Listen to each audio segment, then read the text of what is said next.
There exists in the archives of the Lancaster County Historical Society a leather-bound ledger that has puzzled historians for over a century. The book itself is unremarkable. Worn brown leather, yellowed pages, entries written in a precise, meticulous hand.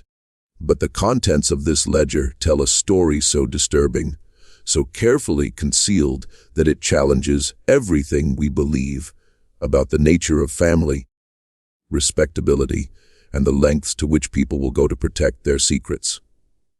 When this ledger was discovered in 1887, hidden behind a false panel in the study of a prominent Pennsylvania family, it revealed something that no one in the community had suspected. For 40 years, a family had been hiding children. Not one child, not two, but 5 children born to the master of the house and women who worked on his estate, all living in the same building where the family conducted their respectable public lives. All invisible. All erased from every official record. All denied the most basic human right to exist in the eyes of the law. Before we uncover what happened behind the closed doors of the Hartwell estate, and before we discover the fate of those hidden children, if you're enjoying this exploration of one of America's most disturbing family secrets, please subscribe to the channel and turn on notifications.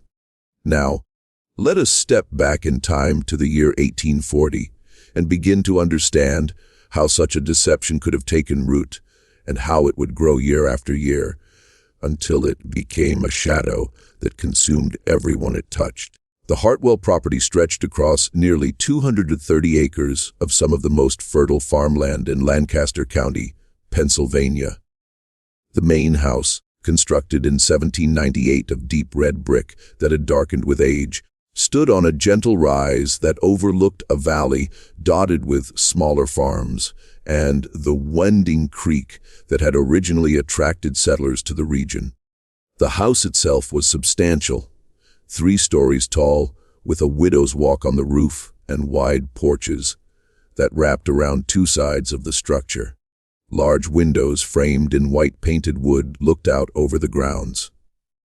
In the spring and summer, the gardens that surrounded the house bloomed with roses and peas tended by a small staff of groundskeepers.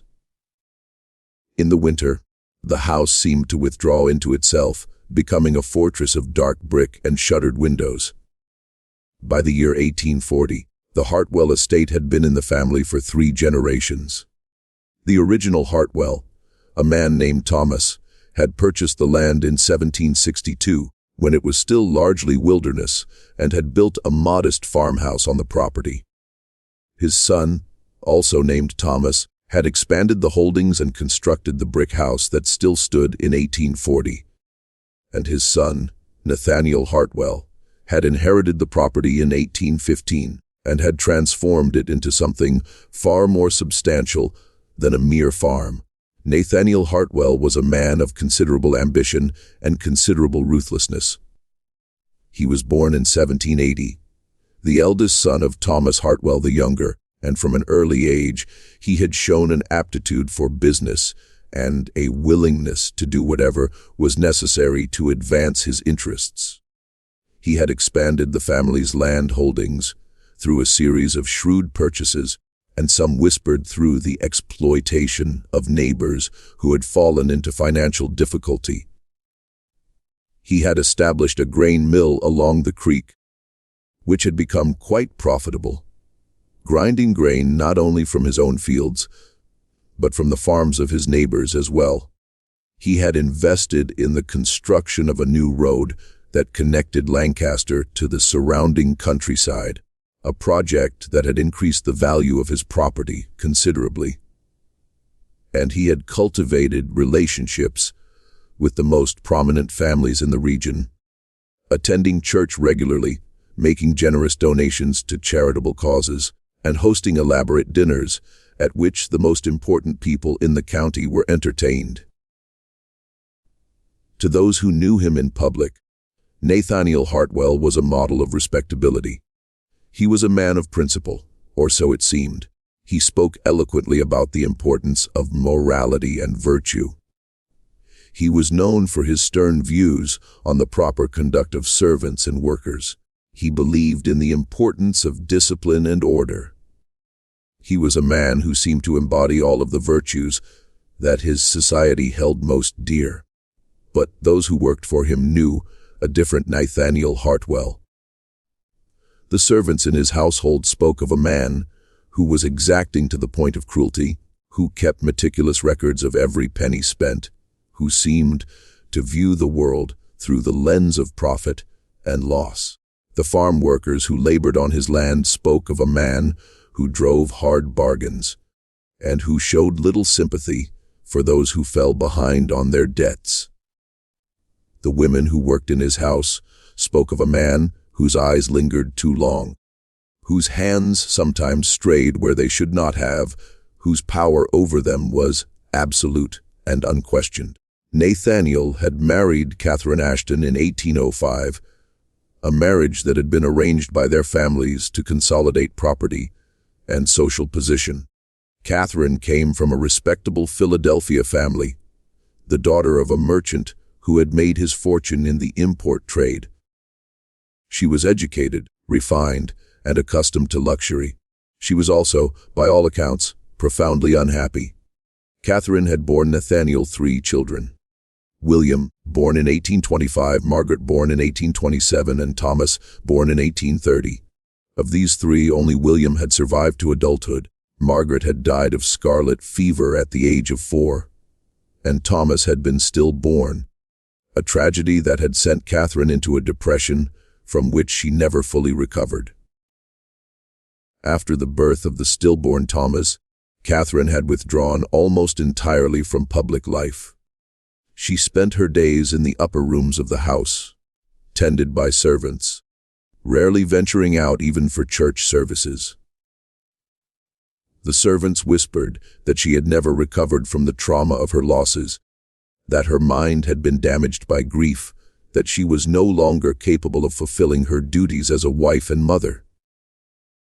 William Hartwell, the sole surviving child, had become the focus of all of Nathaniel's ambitions. The boy was educated at the finest schools, trained in business and law, groomed to take over the family enterprises and to expand them even further. He was handsome, charming, and intelligent. He had inherited his father's ambition, but not, it seemed, his father's ruthlessness. Those who knew William in his youth spoke of a young man who was capable of genuine kindness, who seemed troubled by the suffering of others, who did not seem entirely comfortable with the power that his position afforded him. But William also inherited something else from his father: a weakness for women who were beneath his station, a tendency to pursue those who could not refuse him, a willingness to take what he wanted without regard for the consequences. In the spring of 1842, when William was 17 years old, a young woman named Margaret came to work at the Hartwell house. She was the daughter of a tenant farmer who worked a portion of the Hartwell land, a girl of 16 with dark hair and a quiet manner. She worked in the kitchens, helping to prepare meals and to clean the house. She was one of dozens of servants who moved through the Hartwell household, and she attracted little attention. But William noticed her.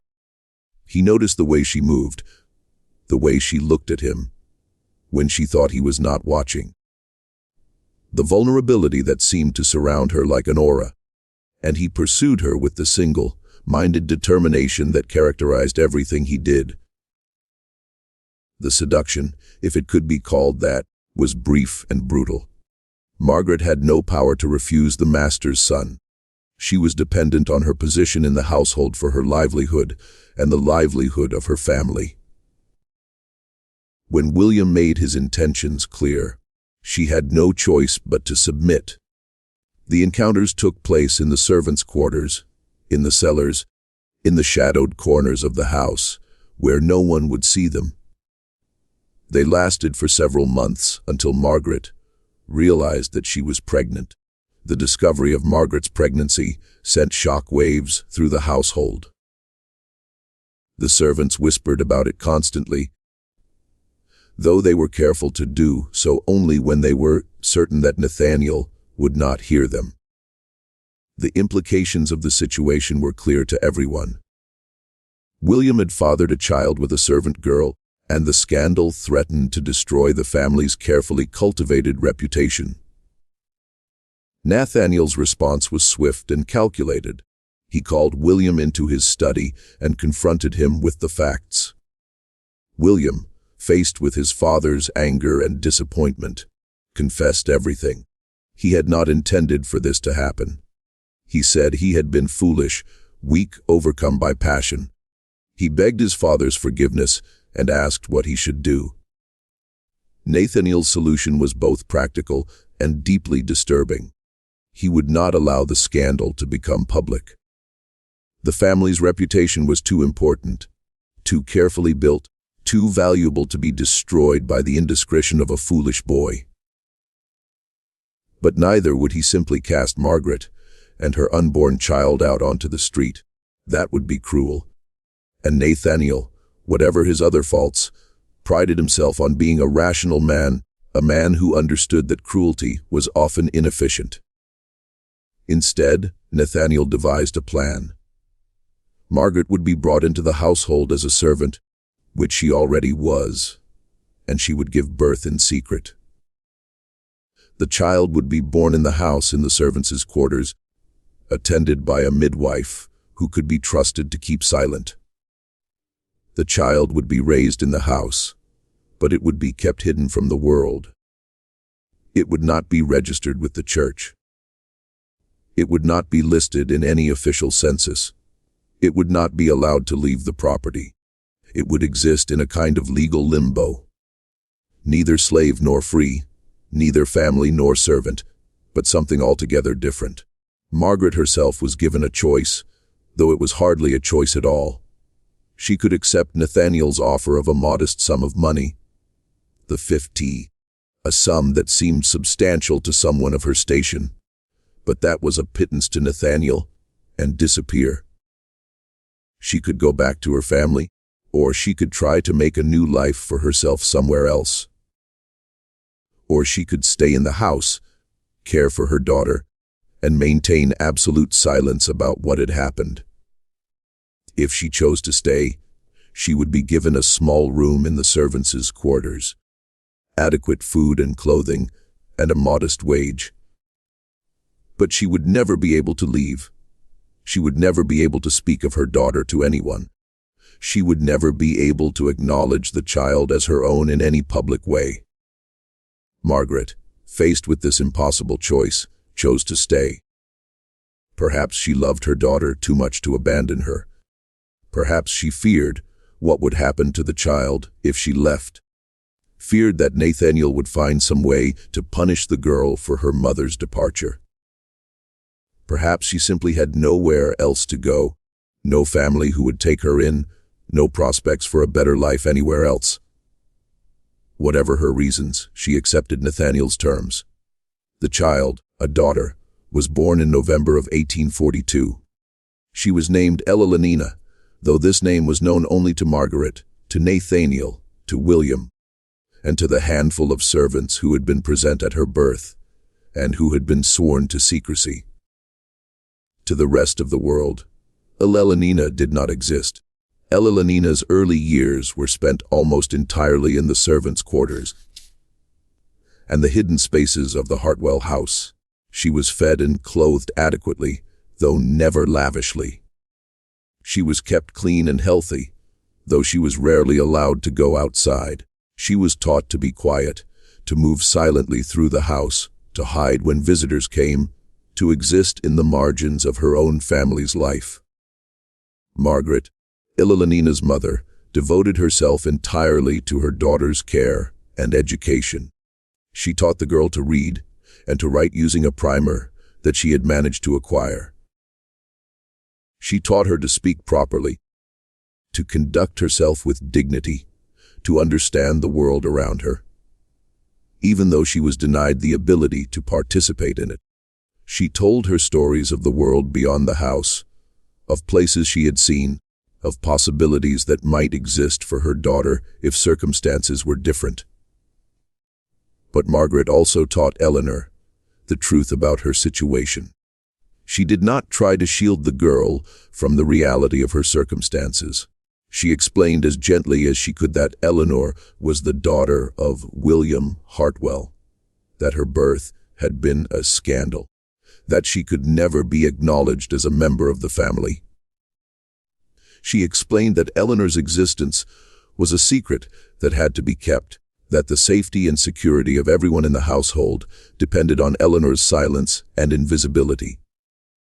Elenina, even as a small child, seemed to understand the gravity of her situation. She was a quiet, serious child, prone to watching the world around her with an intensity that seemed unusual for her age. She asked few questions, but the questions she did ask were penetrating and difficult to answer. Why could she not go to church? Why could she not have a proper name? Why could she not play with the other children who sometimes visited the house? Margaret did her best to answer these questions, but there were no good answers. The truth was simply that Eleanor was the product of a scandal, that her existence threatened the family's reputation, that she had to be hidden away for the sake of everyone involved. It was a harsh truth for a child to learn, but it was the truth nonetheless. As Elenina grew older, she began to understand her situation with increasing clarity. She realized that she was not a servant, though she was treated like one. She realized that she was not a member of the family, though she lived in the family's house. She realized that she occupied a strange, undefined space in the social hierarchy of the household, a space that had no name and no precedent. By the time Elenina was 10 years old, she had become acutely aware of the injustice of her situation. She was intelligent, educated, refined in her manner in her. She was the daughter of the master of the house. Yet she was denied the most basic rights and privileges that her position should have afforded her. She could not leave the property. She could not attend school. She could not attend church. She could not have friends. She could not have a future. She existed only in the shadows, in the hidden spaces, in the margins of her own family's life. And she was not alone. In 1847, 5 years after Elenina's birth, William fathered another child. This time the mother was a young woman named Sarah, who worked in the kitchens of the Hartwell house. Sarah was 18 years old, the daughter of a laborer who worked on the Hartwell estate. She was pretty in a simple way, and she had caught William's attention in much the same way that Margaret had. The seduction followed the same pattern as before. William pursued Sarah with the confidence of a man who knew that she could not refuse him. Sarah, dependent on her position in the household, submitted to his advances, and within a few months, she too found herself pregnant. Nathaniel's response was the same as it had been before. There would be no scandal. The child would be born in secret and hidden away. Sarah would be given the choice to leave or to stay. And Sarah, like Margaret before her, chose to stay. The child, a son, was born in the spring of 1848. He was named Thomas after Nathaniel's stillborn son, though again this name was known only to those who were directly involved in the secret. To the rest of the world, Thomas did not exist. And then, in 1851, it happened again. A young woman named Rebecca, who worked as a heiress in the house, became pregnant with William's child. A daughter was born named Catherine after William's mother. And in 1856, another child was born, a son named Henry, whose mother was a woman named Anne, who had come to work at the house as a governess. By the time William was 30 years old, he had fathered 5 children with 4 different women. All of them lived in the Hartwell house. All of them were hidden from the world. All of them were denied their names, their identities, their place in society. The arrangement which had begun as a desperate measure to contain a scandal, had become a permanent feature of the household. The hidden children were fed and clothed. They were taught to read and to write. They were kept healthy and safe. But they were also kept imprisoned, confined to the hidden spaces of the house, denied the most basic human rights, forced to exist as ghosts in their own home. The servants who worked in the house knew about the hidden children. Of course, it was impossible to keep such a thing completely secret, but they maintained their silence, bound by fear of Nathaniel's wrath, and by the simple fact that speaking out would accomplish nothing.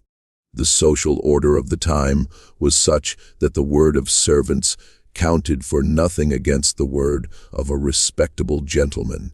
And so the secret was kept year after year, decade after decade, a shadow that grew darker and more oppressive with each passing year. By 1855, Ilanina was 13 years old. She had spent her entire life in the hidden spaces of the Hartwell house, and she had developed a keen understanding of the world around her, even though she was denied the ability to participate in it. She was intelligent, well-read, and increasingly aware of the profound injustice of her situation. Ilanina had begun to keep a journal hidden in a loose brick in the cellar of the house. In it, she recorded her observations of the family, her feelings about her situation, and her growing anger at the injustice of it all. The entries were written in a careful, precise hand, and they reveal a mind that was far more sophisticated than one would expect from a girl of her age and circumstances. November 15, 1855. One entry reads, "I am 13 years old today. Mother brought me a small cake that she had baked in secret using flour and sugar that she had saved from the household stores. We ate it together in the cellar, and she sang to me a song that her own mother had taught her. I asked her if I would ever have a birthday that was acknowledged by anyone other than her. She did not answer, but I saw tears in her eyes. I think I know what that means." Another entry from the following year reveals Eleanor's growing awareness of her father's role in her situation. "I saw William today in the hallway. He did not see me. I was careful to hide in the shadows. He looked troubled, as though something was weighing on his mind. I wondered if he ever thinks about me, if he ever feels any guilt about what he has done. Mother says that I should not hate him, that he is a victim of his own circumstances, that he was raised by a cruel father who taught him to value his reputation above all else. But I find it difficult to forgive him. He is my father, and yet he has denied my existence. He has condemned me to live in darkness, and he does not even have the courage to acknowledge what he has done." Ilanina's journal also reveals her awareness of the other hidden children and her complicated feelings toward them. She had become something of a mother figure to the younger children, particularly to Thomas, her half-brother, who had been born when she was 6 years old. She taught them to read, told them stories, tried to give them some sense of normality in their abnormal circumstances. "Thomas asked me today why we cannot leave the house," Eleanor wrote in 1857 when Thomas was 9 years old. "I told him that it was for our own good, that the world outside would not understand us, that we were safer here. But even as I said these words, I knew that they were not true. We are not safe here. We are imprisoned here, and I do not know how much longer I can bear it." By 1860, Ilanina had become a young woman of considerable intelligence and education. She had read every book in the Hartwell library that she could access without being seen. She had taught herself French and Italian.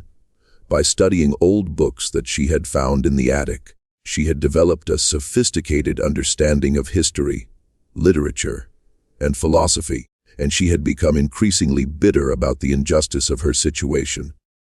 The other hidden children had also grown. Thomas was now 12 years old, a quiet, introspective boy who seemed to be developing a deep anger about his circumstances. Catherine was 9 and Henry was 4, and there was one more child, a daughter named Lucy, born in 1858 to a woman named Dorothy, who had come to work at the house as a seamstress. The household had become increasingly complex, increasingly difficult to manage. The hidden children had to be kept fed and clothed. They had to be kept healthy. They had to be kept silent. And they had to be kept invisible. Hidden away in the servants' quarters, and the cellars, and the attics of the house, existing in a kind of shadow world that paralleled the respectable world of the family above. In 1860, William Hartwell married Elizabeth Vance, the daughter of a wealthy merchant from Philadelphia. The marriage had been arranged by Nathaniel, who saw in the union an opportunity to cement the family's position in the upper echelons of society. Elizabeth came from a respectable family, was educated and refined, and was accustomed to luxury and respect. She was also, by all accounts, intelligent and observant. The marriage took place in the spring of 1860, and Elizabeth came to the Hartwell house as a bride, expecting to find a respectable, well-ordered household. What she found instead was something far more complicated and far more disturbing. At first, Elizabeth noticed only small things. Sounds in the night, footsteps in the corridors, voices in the servants' quarters, the crying of a child in the distance, glimpses of unfamiliar faces in the shadows of the house, a girl with dark hair who disappeared around a corner, a boy who vanished into the cellars when he saw her approaching.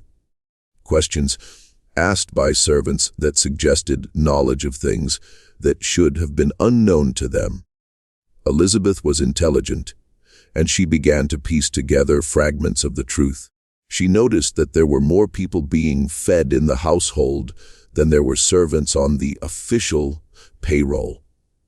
She noticed that certain rooms in the servants' quarters seemed to be occupied, though she was never allowed to enter them. She noticed that William seemed troubled, that he sometimes disappeared for hours at a time, that he seemed to be hiding something. After several months of careful observation, Elizabeth decided to investigate.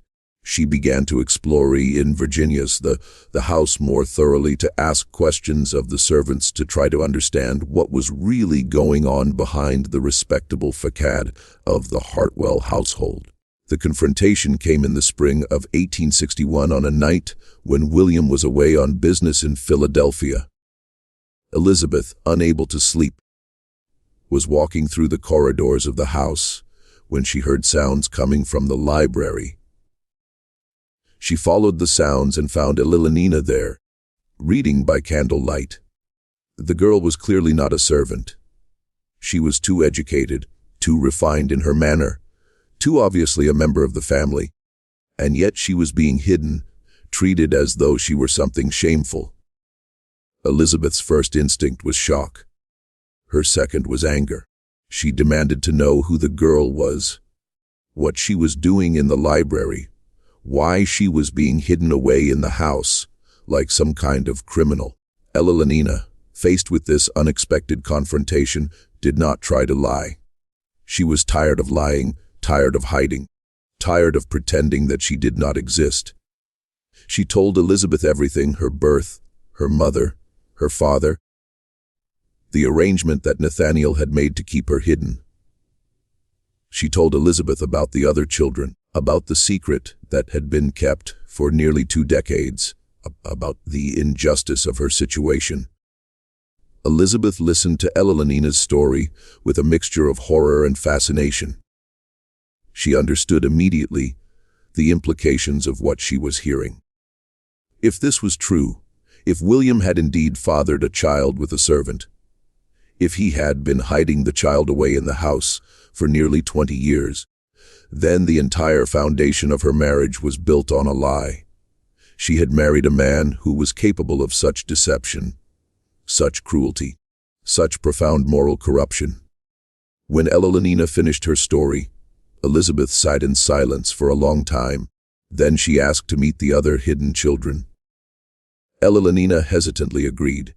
She led Elizabeth through the hidden passages and secret rooms of the house, showing her the places where the children lived, introducing her to Margaret, to Sarah, to the other women who had borne William's children, to the children themselves.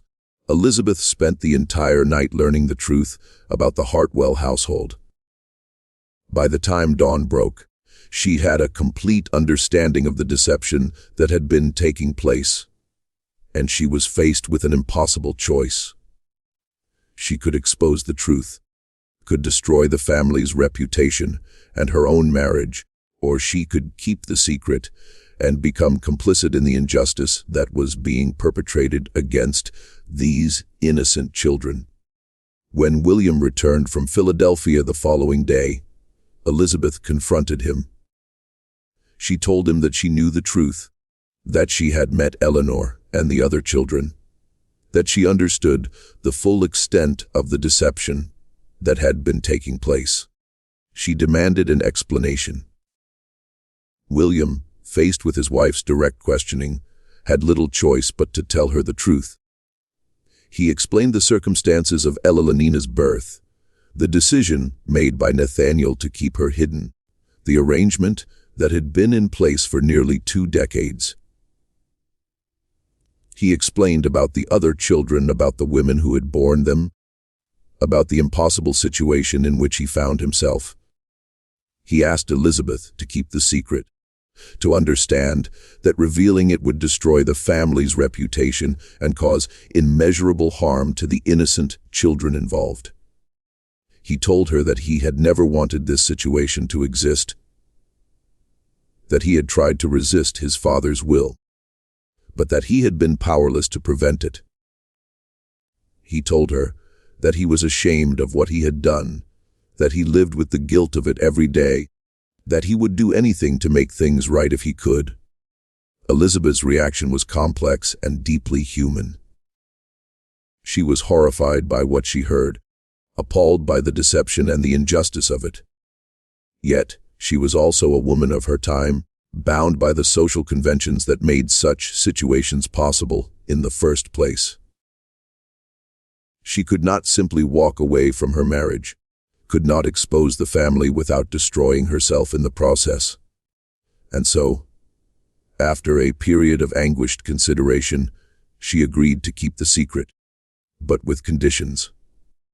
Elizabeth demanded that the hidden children be treated with more dignity and respect. She insisted that they be given better living quarters, better food, better clothing. She arranged for Eleanor to receive proper instruction in music and languages, ostensibly for the benefit of the household, but in reality as a form of restitution for the injustice of her situation. She began to treat the hidden children with a kindness that was almost maternal, though she could never openly acknowledge them as family. She also demanded that William acknowledge his children in some way, that he make provisions for their future, that he do something to mitigate the injustice of their situation. William agreed to these conditions, though he was careful to do so in a way that would not raise suspicion among the other members of the household. This new arrangement created a strange dynamic within the household.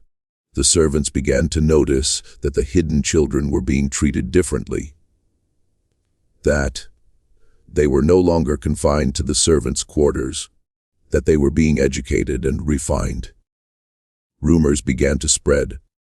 Whispered conversations in the kitchens, speculation among the farm workers, questions asked in the village about the strange going-on at the Hartwell estate. But the rumors never crystallized into anything concrete. The servants were afraid to speak openly about what they suspected. The people in the village had no proof of anything unusual, and the Hartwell family maintained its respectable facade, presenting to the world the image of a successful, well-ordered household. In 1863, Nathaniel Hartwell died. He was 83 years old, and he had been in declining health for several years. His death was marked by a large funeral attended by many of the most prominent people in the county. He was eulogized as a man of principle, a man of business acumen, a man who had built a great estate and a great fortune. No one mentioned the hidden children. No one mentioned the women who had borne them. No one mentioned the secret that had been kept for over 2 decades. With Nathaniel's death, William became the master of the house in his own right. He inherited the estate, the business interests, the considerable fortune that Nathaniel had accumulated. He also inherited the responsibility for the hidden children and the burden of the secret that had been kept for so long. For a brief moment, it seemed as though William might finally acknowledge his hidden children, might finally give them names and legal status, might finally integrate them into the family in some way. But William was a man shaped by his father's values, and he was terrified of the scandal that would result from such an acknowledgement. And so the secret continued, though now it was William who maintained it rather than Nathaniel. The years following Nathaniel's death were marked by an increasing tension within the household. The hidden children were growing older, and with age came a clearer understanding of the injustice of their situation. Eleanor, now in her 20s, became increasingly vocal about her desire to leave the house, to build a life of her own, to escape the prison that the Hartwell estate had become. Thomas, Elenina's half-brother, took a different approach. He became increasingly angry and bitter, resentful of the privilege that his legitimate siblings enjoyed. While he remained hidden and nameless, he began to drink heavily, to spend long hours alone in the cellars of the house, to speak in dark terms about the injustice of his situation. The other servants began to fear him, to avoid him when possible, to speak in hushed tones about the madness that seemed to be consuming him. In 1870, a new threat to the secret emerged. A distant cousin of Nathaniel's, a man named Josiah Hartwell, came to stay at the estate for an extended period. Josiah was a lawyer and a man of considerable curiosity, and he began to ask questions about the household arrangements that made William deeply uncomfortable. Josiah noticed the extra servants, the hidden rooms, the strange comings and goings in the night. He noticed that there seemed to be more people being fed in the household than there were servants on the official payroll. He began to investigate, to ask questions of the servants, to examine the household accounts. William, realizing that the secret was in danger of being exposed, took drastic action. He arranged for Josiah to be offered a lucrative position in a law firm in Boston, far away from Pennsylvania. The offer was too good to refuse, and Josiah left the estate, his suspicions unconfirmed, but his curiosity unsatisfied. The secret had been preserved, but only barely, and William knew that it could not be preserved much longer. The close call with Josiah seemed to crystallize William's understanding of the precariousness of his situation. He began to make plans for what would happen to the hidden children after his death. He consulted with lawyers, with trusted advisors, with Elizabeth. He began to set aside money in trust for the children, to make provisions for their care and support. But he still could not bring himself to acknowledge them publicly, could not bring himself to give them names and legal status.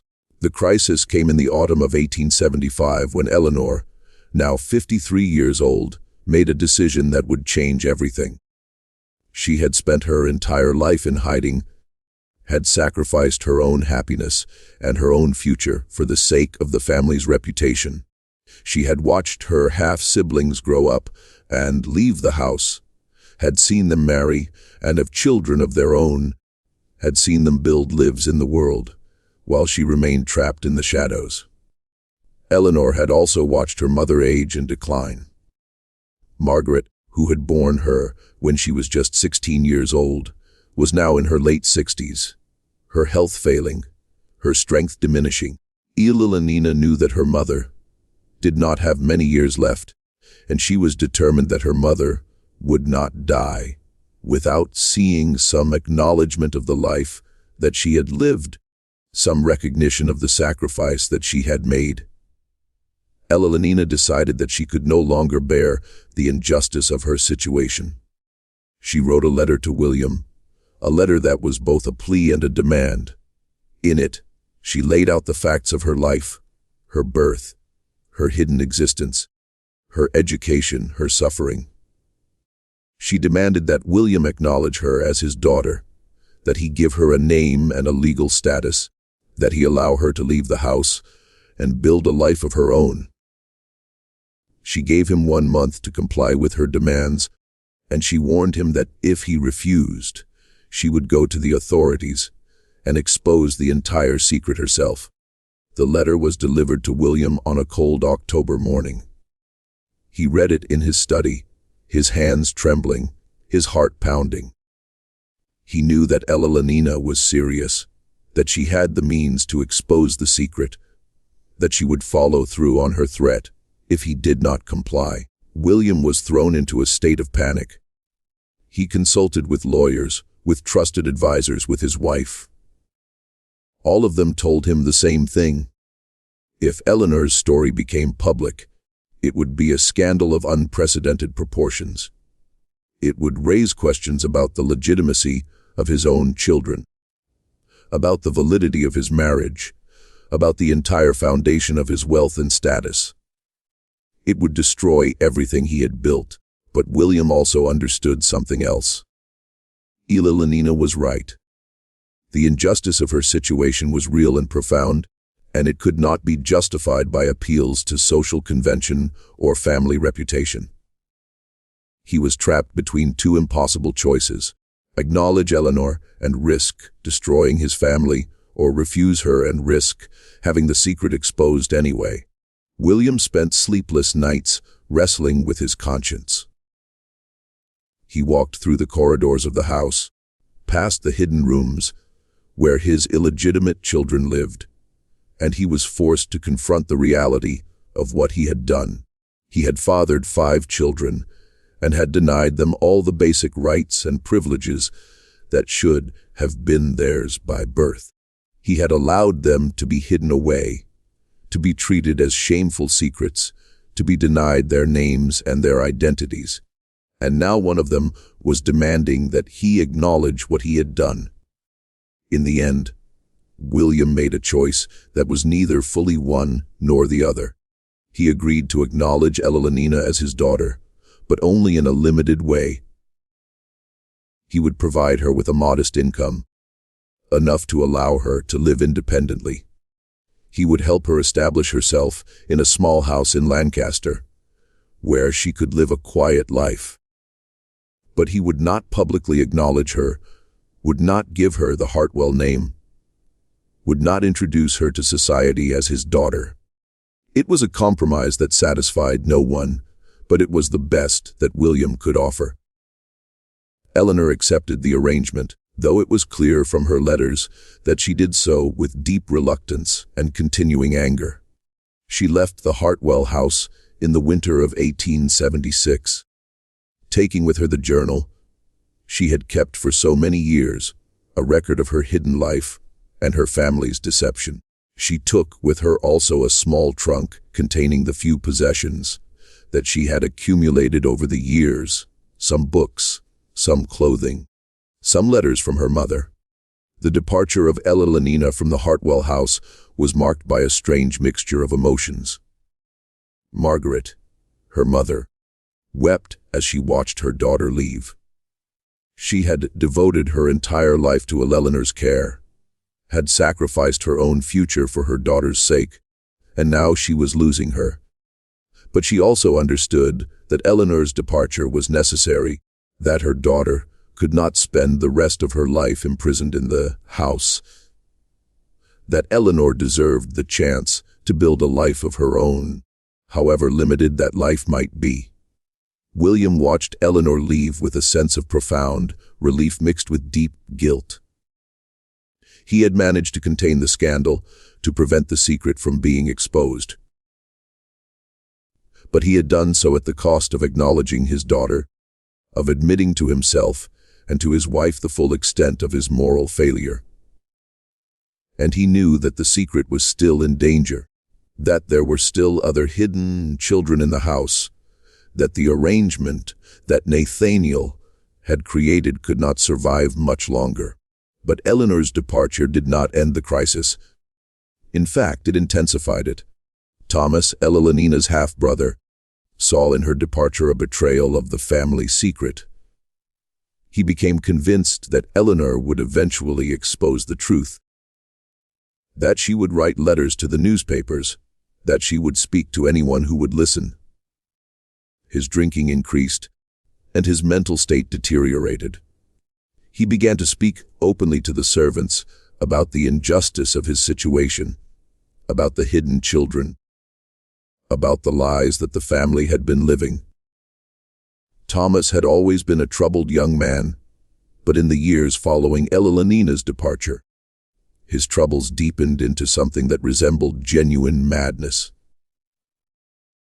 He would wander through the house at night, speaking to people who were not there, ranting about the injustice of his situation, threatening to expose the family's secrets.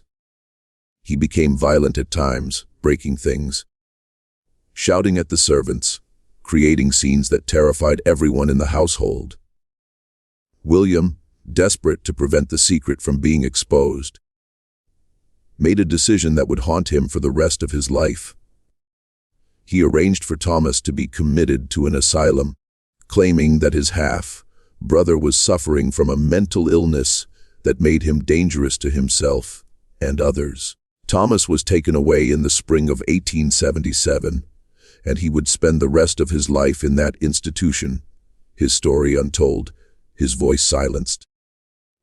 The commitment of Thomas to the asylum was a traumatic event for everyone in the household. The other hidden children understood on some level that Thomas had been punished for his rebellion, that he had been removed from the house because he had threatened to expose the family's secret.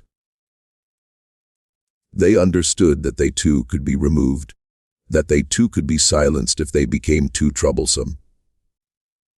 Margaret, Elenina's mother, was devastated by the removal of Thomas.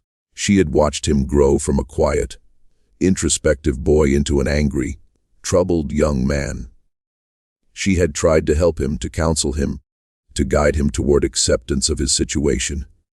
But in the end, she had been powerless to prevent his descent into madness and his removal from the house. As the years passed, William became increasingly obsessed with documenting the hidden children and their circumstances. He began to keep a detailed ledger, a record of their births, their expenses, their existence. The ledger was written in William's own hand in a precise, meticulous script that reflected his careful, methodical nature. The ledger recorded everything: the names of the hidden children, the dates of their births, the names of their mothers, the amounts of money spent on their care and maintenance. It recorded the payments made to the women who had borne the children, the arrangements made to keep them hidden, the careful calculations that went into maintaining the secret. The ledger was hidden in a false panel in William's study, a secret compartment that was known only to William himself and eventually to Elizabeth. William kept the ledger as a kind of insurance policy, a record that could be used to prove the truth of the hidden children's existence if the secret ever became public. But he also kept it as a kind of confession, a way of documenting his own moral failure, a way of ensuring that the truth would eventually come to light. The entries in the ledger are sparse and factual, but they reveal a man who was deeply troubled by what he had done. There are occasional notes in the margins, brief comments that suggest William's state of mind. He departed for Lancaster, winter 1876. Modest income provided. Situation contained but precarious. T committed to asylum spring 1877. Mental illness documented. Necessary measure to prevent exposure. Provisions made for remaining children. Trust established. Future secured. Those circumstances remain unjust. In 1880, the census taker came to the Hartwell house, as he did to every house in the county. The census records for that year show the family as it appeared to the world. William Hartwell, age 55, listed as a farmer and mill owner. Elizabeth Hartwell, age 52, listed as his wife. 3 children. William Jr., age 22, listed as a farmer. Catherine, age 20, listed as unmarried. And Henry, age 18, listed as a student. Several servants were also listed, including Margaret, age 68, listed as a housekeeper. But the ledger that would be discovered years later tells a different story. By 1880, there were still 2 hidden children living in the Hartwell house, the youngest of the 5, now in their late teens and early 20s. They had been born after the arrangement had been made, and they had lived their entire lives in hiding. They had never been to school, never been to church, never been seen in public. They existed only in the ledger, in the careful records that William kept of their births, their expenses, their existence. The census of 1880 was the last census that would be taken while William Hartwell was still alive. In 1890, 10 years later, the census would be taken again, and by then, William would be dead, and the secret would be beginning to unravel. Ellelenina, living quietly in Lancaster, had kept her promise not to expose the family secret, at least not publicly. But she had written everything down. She had recorded the names of all the hidden children, the dates of their births, the circumstances of their conception. She had documented the deception, the injustice, the suffering that it had caused, and she had left instructions that these documents were to be preserved, to be revealed after her death. Ellelenina lived a quiet, solitary life in Lancaster. She had the modest income that William had provided, enough to allow her to live comfortably, but not luxuriously. She rented a small house on a quiet street, and she spent her days reading, writing, and reflecting on her life.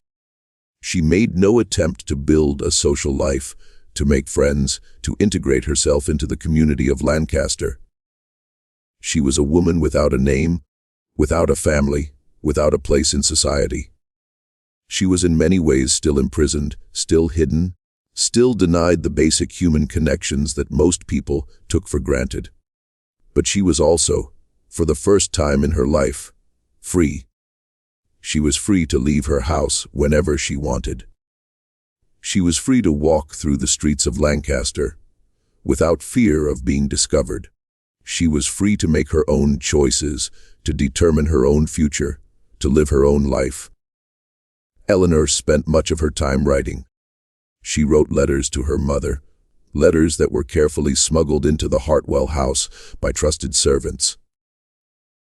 She wrote in her journal, continuing the practice that she had begun as a child. And she wrote a detailed account of her life, a record of her hidden existence, a document that she hoped would someday reveal the truth about what had happened in the Hartwell house. Ellelenina also began to correspond with other people who had been hidden away, other illegitimate children who had been denied their names and their identities. She learned that her situation, while extreme, was not unique. There were many families in the country who harbored similar secrets, who hid away the children born of illicit relationships, who maintained the fiction of respectability at the cost of profound injustice. Ellelenina died in 1884, at the age of 62. She had lived only 8 years outside of the Hartwell house, 8 years of freedom after a lifetime of imprisonment. Her death went largely unnoticed. There was no obituary in the Lancaster newspaper. There was no funeral attended by mourners. She was buried in a simple grave in the Lancaster cemetery, and her name was recorded on a plain stone. But Eleanor had left behind a legacy. She had left behind her journals, her letters, her detailed account of her life, and the lives of the other hidden children. She had left behind a record of the truth, a document that would eventually expose the family's secret and force the world to confront the reality of what had happened in the Hartwell house. William Hartwell lived for only 3 more years after Elenina's death. He was a man consumed by guilt, haunted by the knowledge of what he had done, unable to escape the shadow of the secret that had defined his entire life.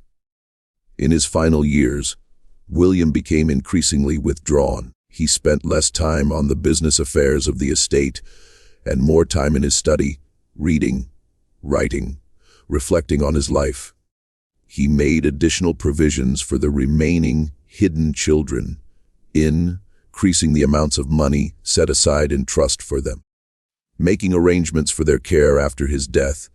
He also began to organize his papers to put his affairs in order. He made sure that the ledger was carefully preserved, that it would be discovered after his death. He left instructions with his lawyer that certain documents were to be sealed and stored to be opened only after the death of all those who had been directly involved in the deception. William died in 1887 at the age of 62. His death was marked by a large funeral attended by many of the most prominent people in the county. He was eulogized as a successful businessman, a devoted husband, a man who had built a great estate and a great fortune. No one mentioned the hidden children. No one mentioned the secret that had been kept for over 40 years. The discovery of the ledger came in the immediate aftermath of William's death. The executive of William's estate, a man named Henry Vance, Elizabeth's brother, was going through William's papers when he discovered the false panel in the study. Behind the panel, he found the leather-bound ledger, along with a sealed envelope addressed to Henry himself. The envelope contained a letter from William written in his own hand explaining the contents of the ledger. William wrote, "I have kept this record as a testament to the truth of what has occurred in this house. I have hidden it away, not to conceal the truth, but to preserve it. I know that I have done a great wrong, that I have caused immeasurable suffering to innocent people. I have tried in my own inadequate way to mitigate that wrong. But I know that I can never fully repair the damage that I have done. I leave this ledger as a record of my moral failure and as a plea for forgiveness from those whom I have wronged." Henry Vance opened the ledger and began to read. As he read, his face grew pale. His hands began to tremble. He was reading a detailed account of 40 years of deception, a meticulous record of the hidden children and the circumstances of their births, a document that revealed the full extent of the moral corruption that had taken place in the Hartwell household. Henry Vance faced a terrible dilemma. He could expose the entire secret, could reveal the truth about the hidden children and the decades of deception. But doing so would destroy the reputation of his sister Elizabeth, would raise questions about the legitimacy of William's children, would create a scandal that would echo through the community for generations. Or he could keep the secret, could destroy the ledger, could allow the deception to die with William. But Henry Vance was an honest man, and he was also a man who understood the importance of truth. He could not bring himself to destroy the ledger, could not bring himself to allow the deception to continue, and so he made a decision that was neither fully one nor the other. He did not publicly expose the secret, but he also did not destroy the ledger. Instead, he sealed it away, placed it in a locked box, and left instructions that it was to be opened only after the death of all those who had been directly involved in the deception. He hoped that by that time the scandal would be less damaging, that the people involved would be beyond the reach of public judgment, At the same time that Henry Vance was discovering the ledger in William's study, another discovery was being made in Lancaster. Ella Lenina's executive, a lawyer named Samuel Prescott, was going through Ella Lenina's papers when he discovered her journals, her letters, and her detailed account of her life in the Hartwell house. Eleanor had left explicit instructions that these documents were to be preserved and that they were to be revealed after her death. She had also left instructions that they were to be sent to Henry Vance, her mother's brother, with a note explaining their contents. Samuel Prescott, following Ella Lenina's instructions, sent the documents to Henry Vance. When Henry received them, he realized that he now possessed two separate records of the same events: the ledger that William had kept and the journals and account that Ella Lenina had written. Together, these documents told a complete story of the hidden children and the decades of deception. Henry Vance now faced an even more difficult decision. He had two sets of documents, both of which revealed the truth about what had happened in the Hartwell house. He could not destroy them without violating Eleanor's explicit wishes, but he also could not reveal them without destroying his sister's reputation and the reputation of her children. In the end, Henry Vance made the decision to seal both sets of documents away. He placed them in a locked box along with the letter that William had written, and he left instructions that the box was to be opened only after the death of all those who had been directly involved in the deception. He hoped that by that time enough time would have passed that the scandal would be less damaging. But the secret did not stay sealed. In 1912, 25 years after William's death, a fire broke out in the Hartwell house. The fire started in the kitchen in the early hours of the morning, and it spread rapidly through the old wooden structure.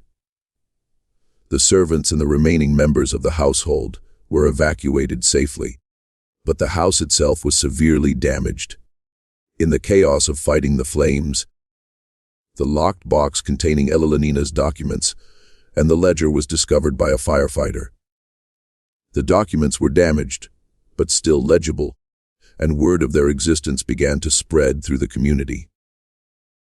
By then, Elizabeth Hartwell was dead, and most of the people directly involved in the original deception had passed away. But the revelation of the secret caused a sensation nonetheless. Newspapers in Lancaster and Philadelphia picked up the story, and it became a subject of intense speculation and debate. Who were the hidden children? What had become of them? Had they known about the deception, or had they been victims of it? The story spread beyond Lancaster, beyond Pennsylvania, and eventually reached the attention of historians and scholars who were interested in the social of the 19th century. The Hartwell case became a subject of academic study, a cautionary tale about the dangers of unchecked patriarchal power, about the ways in which social conventions can be used to justify profound injustices. The answers to the questions raised by the discovery of the ledger and Ella Lenina's documents were never fully known. The two youngest hidden children, who had still been living in the house when William died, had disappeared from the historical record. Some said they had been sent away, given money and new identities, allowed to start fresh in other parts of the country. Others claimed they had died in the house, victims of the strain and the secrecy that had defined their lives. The truth was lost to history. Ella Lenina's half-siblings, William's legitimate children, denied all knowledge of the hidden children, claimed that they had been unaware of the deception that had been taking place in their own home. Whether this was true, or whether it was a convenient fiction designed to protect their own reputations, no one could say, but the denial itself was telling. It suggested that the hidden children had been so successfully hidden that even the legitimate members of the family had been unaware of their existence. Thomas, Ililanina's half-brother, remained in the asylum until his death in 1901. The records of his institutionalization were sealed, and the reasons for his commitment were never made public. But those who knew the truth understood that he had been silenced, that his madness had been real, but that it had been caused not by any inherent mental illness, but by the injustice and the secrecy that had defined his entire existence. The other hidden children, Catherine, Henry, and Lucy, had been provided with modest incomes by William, and they had been allowed to leave the house after his death. They had scattered to different parts of the country, had assumed new names, had tried to build lives for themselves away from the shadow of the Hartwell estate. But the stigma of their illegitimacy, the knowledge of their hidden origins, had followed them throughout their lives. Margaret, Ililanina's mother, had lived to see her daughter leave the house, but she had not lived to see the secret exposed. She had died in 1889 at the age of 75, still living in the servants' quarters of the Hartwell house, still maintaining her silence about what had happened there. Her death went largely unnoticed, recorded only in the household accounts as the passing of an elderly servant. The Hartwell estate itself fell into decline after William's death. The house was eventually sold, passed through several owners, and was eventually abandoned. By the early 20th century, it had become a ruin, a place that local children dared each other to explore, a place where strange stories were told about hidden rooms and secret passages, about children who had lived and died in darkness, about the ghosts of those who had been denied their rightful place in the world. The fire of 1912 had damaged the house severely, and the subsequent owners had made only minimal repairs. By the 1920s, the house was largely uninhabitable. Its windows broken, its roof leaking, its interior decaying. It stood as a monument to the family's shame, a physical embodiment of the moral corruption that had taken place within its walls. In the 1950s, the house was finally demolished. The bricks were salvaged and sold. The wood was burned for fuel, and the land was left empty.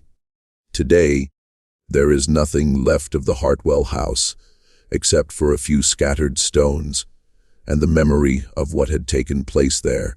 The ledger and Ililanina's documents, damaged but still legible, were eventually acquired by the Lancaster County Historical Society. They were carefully preserved, restored, and cataloged. Today they remain in the archives of the Historical Society, available for researchers and historians who wish to study them. The ledger itself is a remarkable document.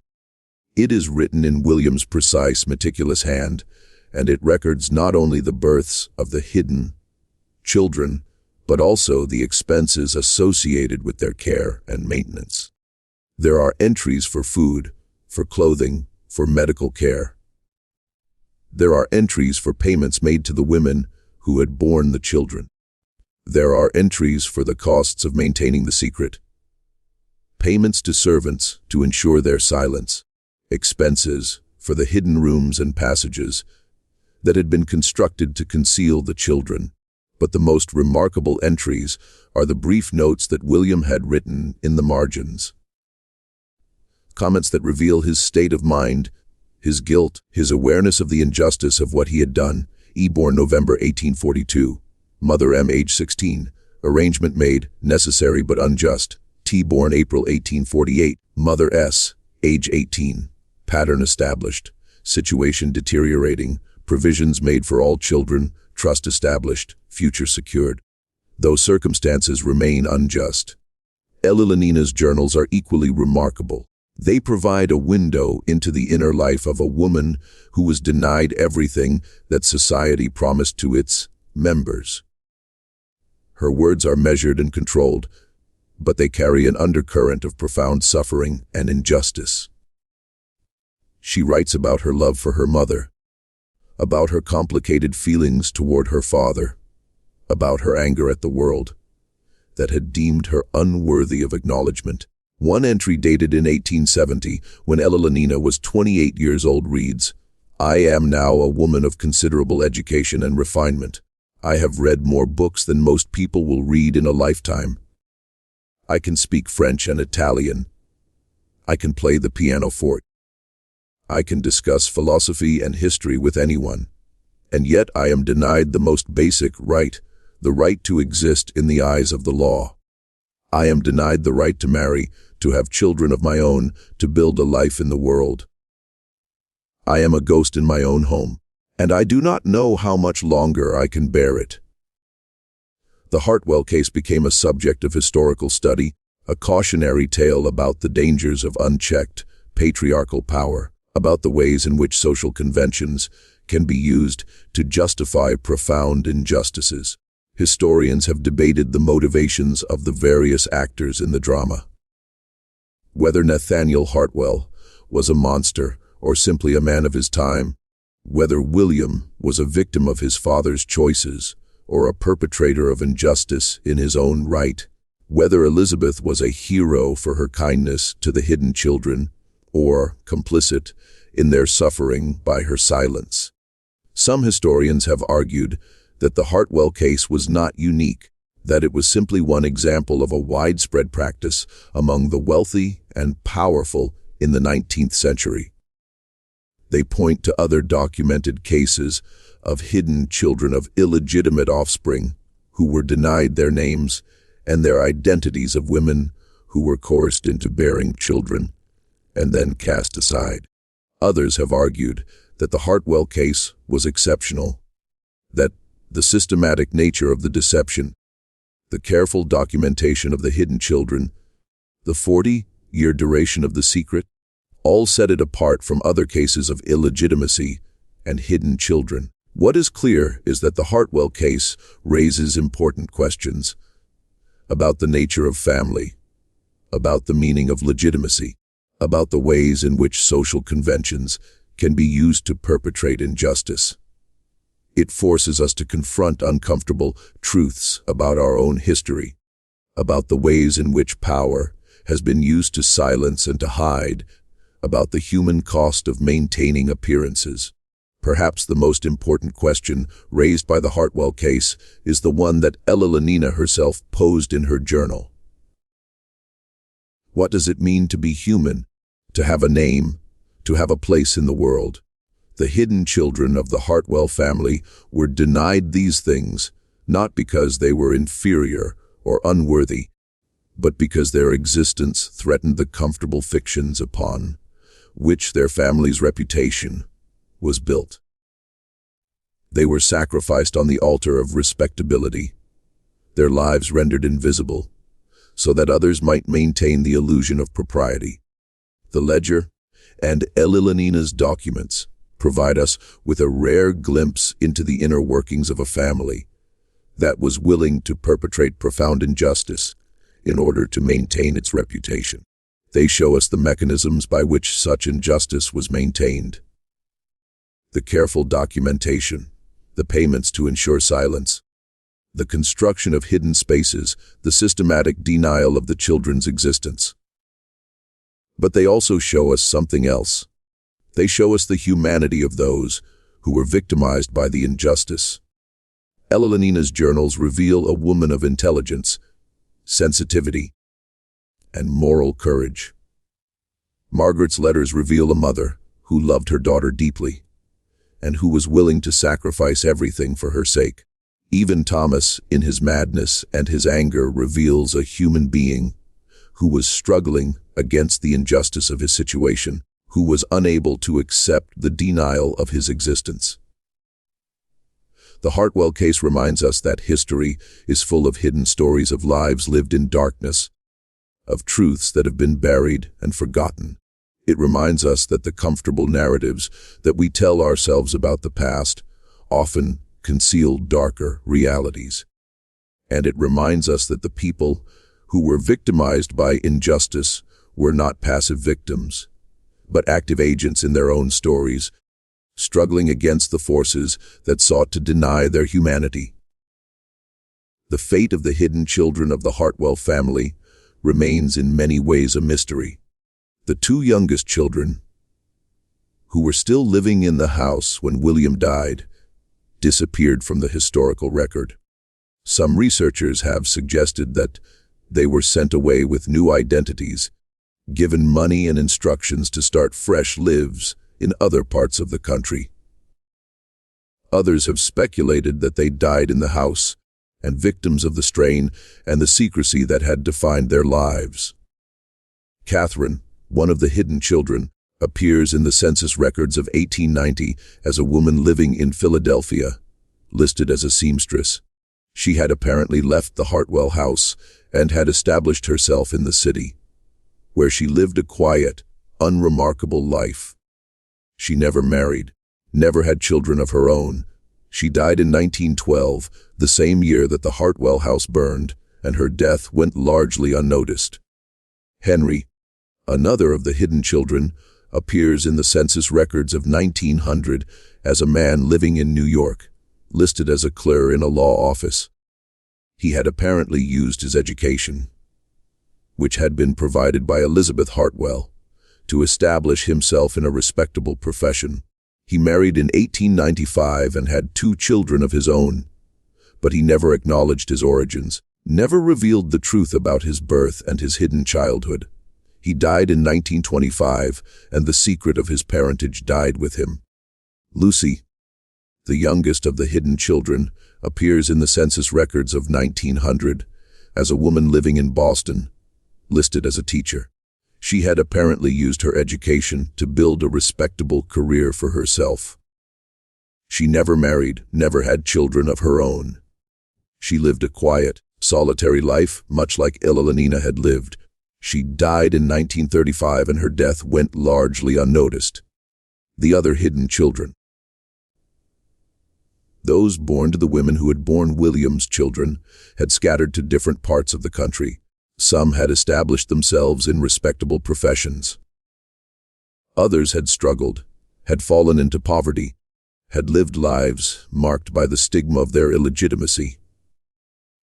But all of them had carried with them the knowledge of their hidden origins, the awareness that they were the products of a scandal that their family had been willing to conceal at any cost. The Hartwell case raises difficult questions about responsibility and moral culpability. Who was responsible for the injustice that was perpetrated against the hidden children? Was it Nathaniel who had devised the arrangement in the first place? Was it William who had fathered the children and then allowed them to be hidden away? Was it the women who had borne the children who had been coerced into silence? Was it Elizabeth who had known the truth but had chosen to keep the secret? Was it the servants who had maintained the secret out of fear or complicity? The answer, perhaps, is that all of them were responsible in different ways and to different degrees. Nathaniel had created the system of deception. William had perpetuated it. The women had been victimized by it. Elizabeth had been complicit in it. The servants had enabled it. And society itself, with its rigid class structures and its obsession with respectability, had made such deception possible. But the question of responsibility is complicated by the question of agency. How much choice did any of these people really have?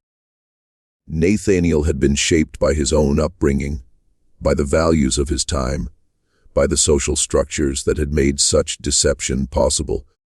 William had been a victim of his father's will, had been trapped by circumstances that he had not created. The women had been powerless, had been coerced by their dependence on the family for their livelihood. Elizabeth had been constrained by the social conventions of her time, which would have made it impossible for her to expose the secret without destroying herself. And yet, at the same time, all of these people had made choices. Nathaniel had chosen to create the system of deception. William had chosen to perpetuate it. The women had chosen to stay, to maintain their silence. Elizabeth had chosen to keep the secret. The servants had chosen to enable it, and society had chosen through its silence and its acceptance of such practices to allow such injustices to continue. The secret of the Hartwell family was in many ways a secret about the nature of respectability itself. It was a secret about the gap between the public face that families present to the world and the private reality that exists behind closed doors. It was a secret about the ways in which power is used to conceal truth, to maintain appearances, to protect reputation at the cost of justice. The hidden children of the Hartwell family were not hidden because they were shameful or unworthy. They were hidden because their existence threatened the comfortable fictions upon which their family's reputation was built. They were hidden because acknowledging them would have required the family to confront uncomfortable truths about itself, about the moral compromises that it had made, about the injustices that it had perpetrated. And in hiding the children, the family had hidden something else. It had hidden the truth about itself. It had hidden the fact that beneath the veneer of respectability, there was moral corruption. It had hidden the fact that the family's wealth and status had been built in part on the exploitation of those who were dependent on the family for their livelihood. It had hidden the fact that the family was willing to perpetrate profound injustice in order to maintain its reputation. The secret, in other words, was not really about the hidden children at all. It was about the family itself, about what the family was willing to do in order to maintain its image, about the moral compromises that it was willing to make in pursuit of respectability. The Hartwell case raises one final question, a question that has haunted historians and scholars for over a century. How many families harbored similar secrets? How many children lived hidden lives, denied their names and their identities, condemned to exist in the shadows of respectability? How many women were coerced into bearing children and then cast aside? How many servants maintained silence about injustices that they witnessed? The truth is that we will never know. The Hartwell case is remarkable, not because it was unique, but because the evidence of it survived, because the documents were preserved, because the truth eventually came to light. But for every Hartwell family whose secret was exposed, there were undoubtedly dozens, perhaps hundreds of families whose secrets died with them, whose hidden children were never acknowledged, whose injustices were never revealed. The Hartwell case is in many ways a window into a hidden history. The history of those who were denied their names, their identities, their place in the world. It is a history that has been largely erased from the official record, that has been hidden away in archives and in the memories of those who knew the truth. But it is a history that is no less real, no less important, no less worthy of remembrance than the official histories that we tell ourselves about the past. Ella Lenina Hartwell in her journal asked a question that echoes through the centuries. Will anyone ever know that I existed? The answer, thanks to the preservation of her journals and the ledger that William kept, is yes. We know that Ella Lenina existed. We know that she lived a life of profound injustice, that she struggled against the forces that sought to deny her humanity, that she ultimately found a way to escape the prison that the Hartwell house had become. And we know that she left behind a record of her life, a testament to her existence, a plea for recognition and acknowledgement. And perhaps that is the most important legacy of the Hartwell family's secret, not the scandal itself, but the reminder that history is full of hidden stories, of lives lived in darkness, of truths that have been buried and forgotten. The question that Ella Lenina posed in her journal, will anyone ever know that I existed, is one that echoes through the centuries, a plea for recognition, for acknowledgement, for the simple human dignity that was denied to her and to so many others like her. The Hartwell case reminds us that we must be vigilant in preserving the stories of those who have been hidden, in uncovering the truths that have been buried, in ensuring that the voices of the voiceless are heard. It reminds us that history is not just the story of the powerful and the famous, but also the story of those who have been denied their place in the world, those who have been forced to live in shadows, those who have been denied the basic human right to exist in the eyes of the law. And it reminds us that the past is never truly past, that the injustices of the past continue to echo through the present, that we have a responsibility to confront those injustices, to acknowledge the suffering of those who were victimized by them, and to ensure that such injustices are never perpetrated